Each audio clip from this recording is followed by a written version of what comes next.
Welcome to my YouTube channel Tathagat coaching. आज की इस वीडियो में मैं एक्सरसाइज को स्टार्ट कर रहा हूं। नंबर सिस्टम की एक्सरसाइज 1.1। क्वेश्चन नंबर 1 आपके सामने है। Is zero a rational number? Can you right it in the form p upon q where p and q are integers and q is not equals to 0।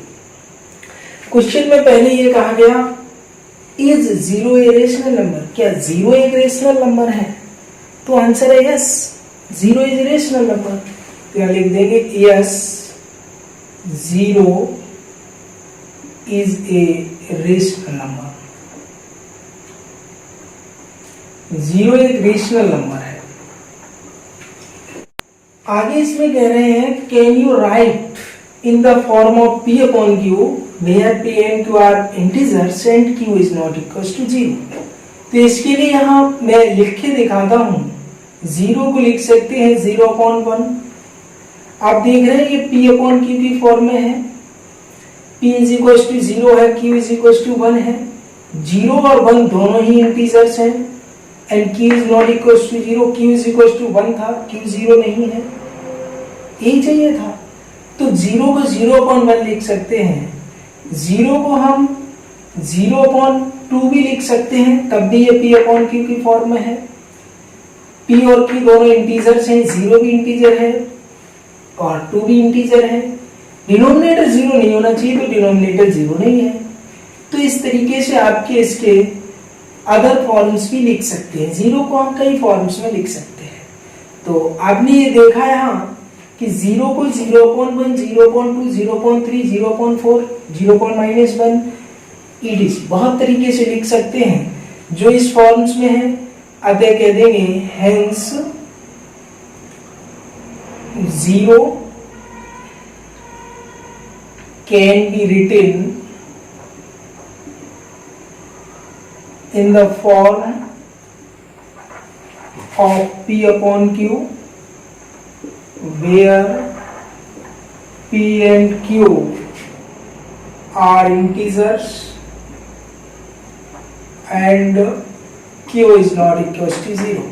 इस तरीके से आपका ये question solve हो जाता है। नेक्स्ट क्वेश्चन है आपका question number 2। Find 6 rational numbers between 3 and 4। 3 और 4 टू रेशनल नंबर्स हैं, इनके बीच में आपको 6 रेशनल नंबर्स फाइंड करने हैं। इसमें पहले आपको ये समझना है कि किन्हीं टू रेशनल नंबर्स के बीच में इनफाइनाइटली मैनी रेशनल नंबर्स होते हैं। अगर आपसे ये क्वेश्चन कर दिया जाए how many rational numbers between 3 and 4, तो आंसर होगा इनफाइनाइटली मैनी। इन दो नंबर्स के बीच में इनफाइनाइटली मैनी रेशनल नंबर्स हो सकते हैं, उनमें से आपको 6 रेशनल नंबर्स फाइंड करने हैं। तो इस क्वेश्चन का आंसर यूनिक नहीं होता है। ये जरूरी नहीं है कि आंसर शीट से मिल जाए। रीजन उसका यही होता है कि जब इनफाइनाइटली मैनी रेशनल नंबर्स हैं, उनमें से हम कोई से 6 फाइंड कर सकते हैं। आप और कोई 6 फाइंड कर लो, कोई बात नहीं है, बट वो होंगे बीच के ही। तो इनका आंसर यूनिक नहीं होता, आंसर शीट से मिलाने की जरूरत नहीं है। क्वेश्चन को सॉल्व करते हैं। यहाँ आपको 2 मेथड पढ़ने हैं इस टाइप का क्वेश्चन सॉल्व करने के लिए। उनमें से फर्स्ट मेथड क्या है मैं उसकी डिस्कस करता हूँ। सेकेंड मेथड किसी अदर क्वेश्चन में देखेंगे। इसमें बड़ा पहले यहां समझ लेना है, अगर x and y two rational numbers हैं, then x plus y upon 2 इन दोनों रेशनल नंबर्स के बीच में एक रेशनल नंबर ही होगा। That is x is less than is x plus y upon 2 is less than y होगा डेफिनेटली। क्योंकि हम यहाँ इसका एवरेज फाइंड कर लेते हैं, x और y का एवरेज फाइंड कर लेते हैं। तो x अगर स्मॉल है, y ग्रेट है, तो फिर x plus y upon 2 definitely x से ग्रेट होगा और y से स्मॉल होगा। तो ये जो होगा आपका, ये हमेशा बीच का नंबर होता है। x plus by upon 2। Same work आपको यहाँ करना है, जो मैंने यहाँ आपको बताया बस यही करना है बार बार। यहाँ 6 रेशनल नंबर्स आपको फाइंड करने हैं, तो इसमें मैं पहले 6 रेशनल नंबर्स को कंसीडर कर लेता हूँ। Late x1, x2, x3, x4, x5 and x6 ये are 6 rational numbers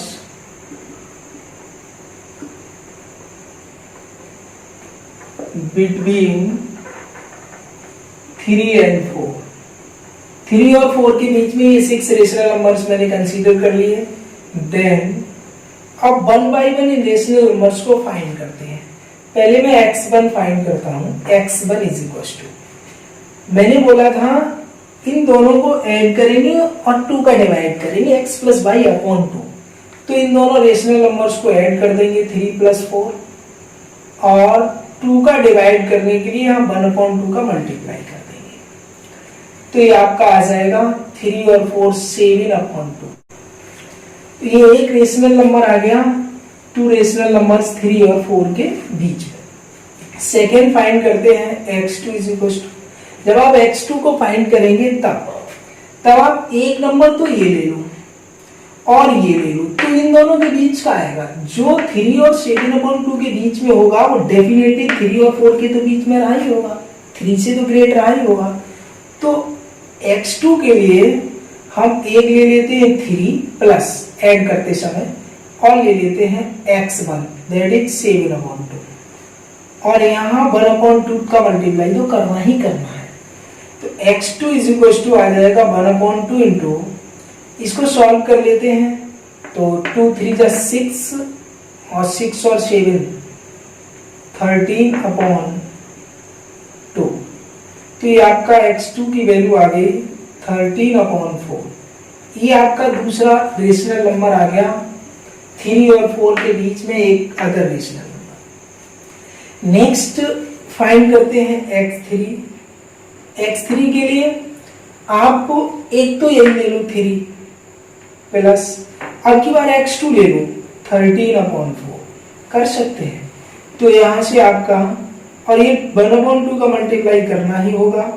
x3 is equal to 1/2 into 4 3 हो जाएंगे आपके 12, और 12 और 13 ऐड होके 25/4। तो यहाँ से आ जाएगा x3 इज इक्वल टू 25/8। ये आपका तीसरा आंसर आ गया। अब हमें फाइंड करना है x4।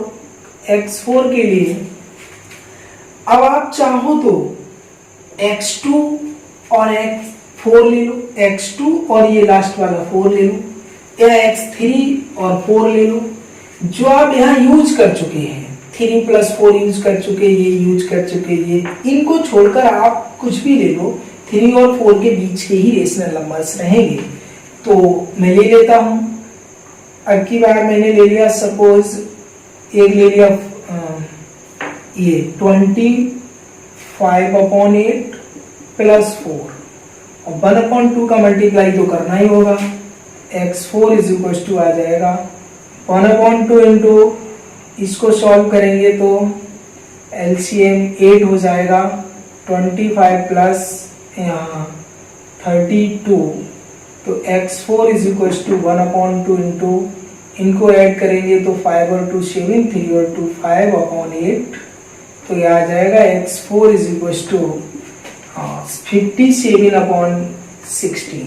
ये आपका अगला आंसर आ गया। x5 फाइंड कर लेते हैं। x5 के लिए ये 1/2 तो रहेगा, 3 ले लो, 3 के साथ इसे हमने अभी यूज नहीं किया है, 3 के साथ 25/8 ले लो, 3 के साथ 25/8। तो ये x5 is equal to 1/2 into, solve कर लेते हैं यहाँ 8 और ये 24 प्लस 25। तो ये आ जाएगा आपका 5 और 4 9, 2 और 2 4 डिवाइड बाई 8 2 जा 16। ये आपका अगला आंसर आ गया। x6 इज इक्वल टू, कोई भी ले लो जिनको यूज न किया हो। तो 3 के साथ मैं ले लेता हूँ, सॉरी मैं इसके साथ ले लेता हूँ 13/4 के साथ 4 को ले लेता हूँ। 13/4 के साथ 3 को ले चुके थे, तो 13/4 के साथ 4 को कहीं नहीं लिया था, वो ले लिया। x6 is equal to 1/2 into ये आपका हो जाएगा 13 प्लस 4 4 जा 16, तो आंसर यहाँ से आ जाएगा आपका ये 6 और 3 9, 1 और 1 2, 29 डिवाइड बाई 4 2 जा 8। ये आपके 6 रेशनल नंबर्स हैं जो रेशनल नंबर 3 और 4 के बीच में। हो सकता है ये आंसर आपके आंसर शीट से मैच नहीं कर रहे हों, क्योंकि रिक्वायरमेंट है ही नहीं आंसर शीट से मैच करने की। रीजन मैंने आपको बता दिया है कि how many rational numbers between 3 and 4, तो आंसर आएगा इनफाइनाइटली मैनी। 3 और 4 के बीच में इनफाइनाइटली मैनी रेशनल नंबर्स हो सकते हैं, उनमें से कोई भी 6 आपको फाइंड करने थे। तो इस तरीके से आपका ये क्वेश्चन सॉल्व हो गया है। इस टाइप का एक क्वेश्चन और सॉल्व कर लेते हैं। क्वेश्चन नंबर 3 है, find 5 rational numbers between 3/5 and 4/5।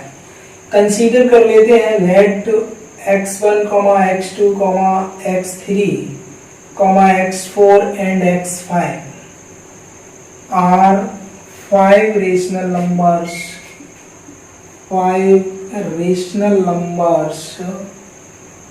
between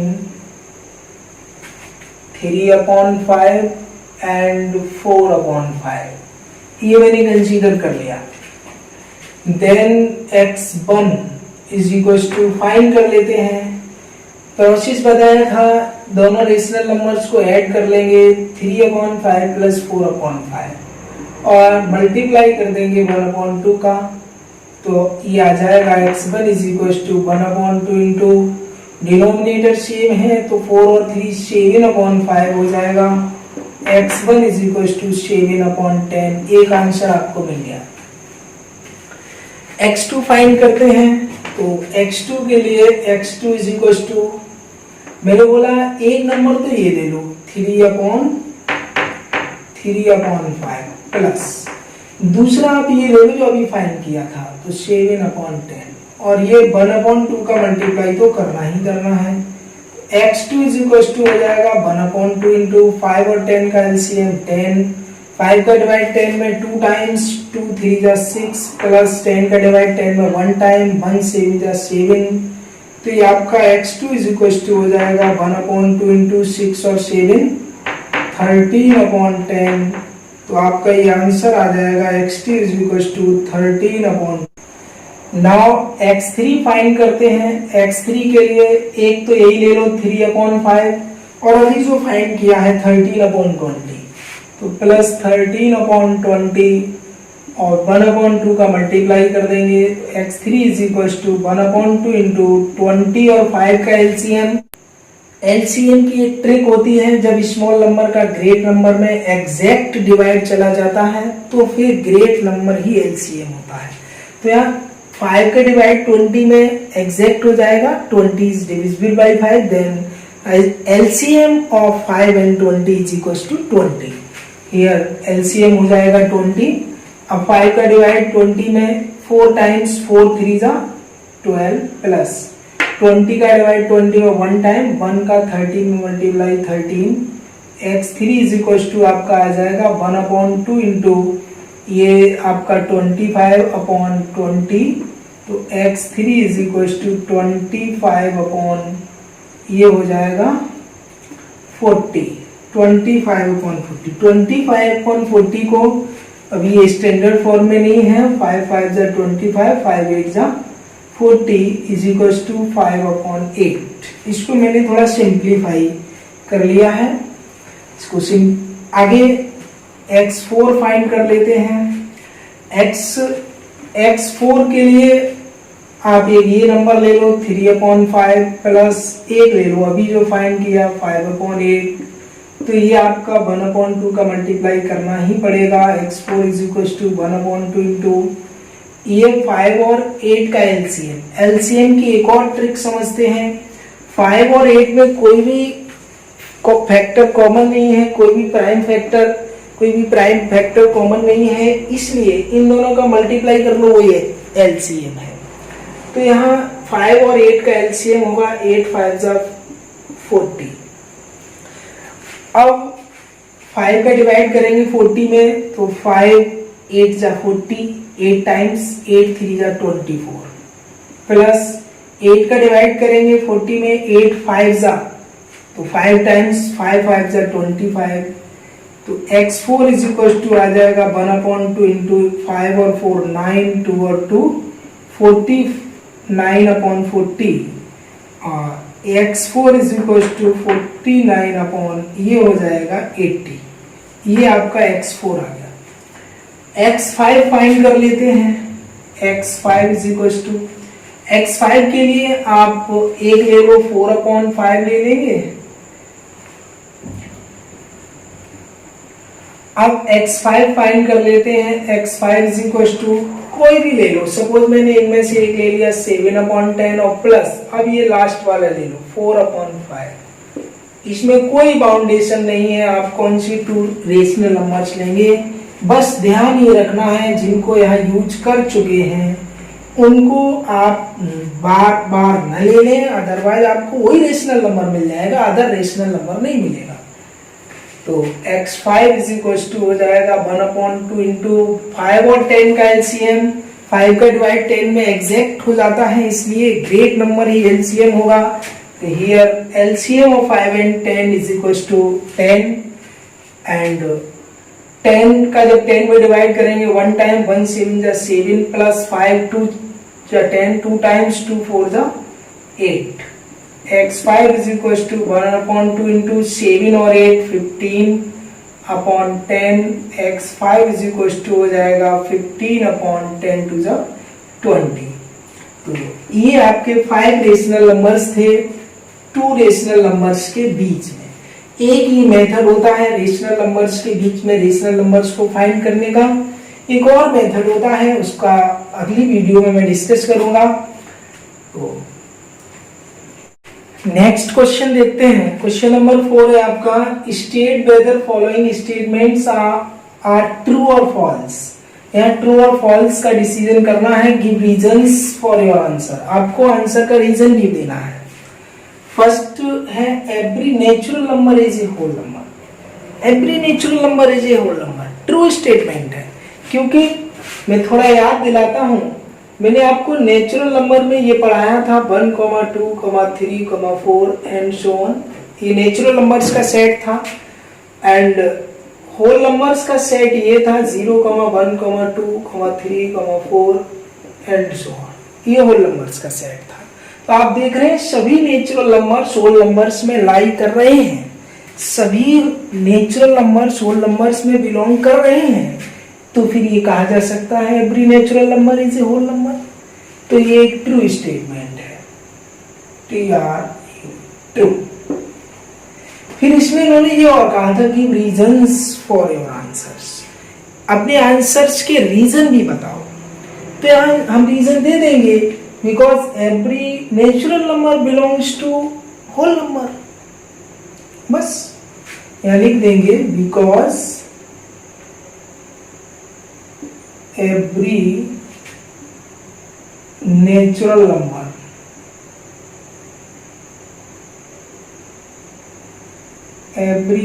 number belongs to whole number, belongs to set of whole number, set of whole number। ये इसका रीजन है, ठीक है।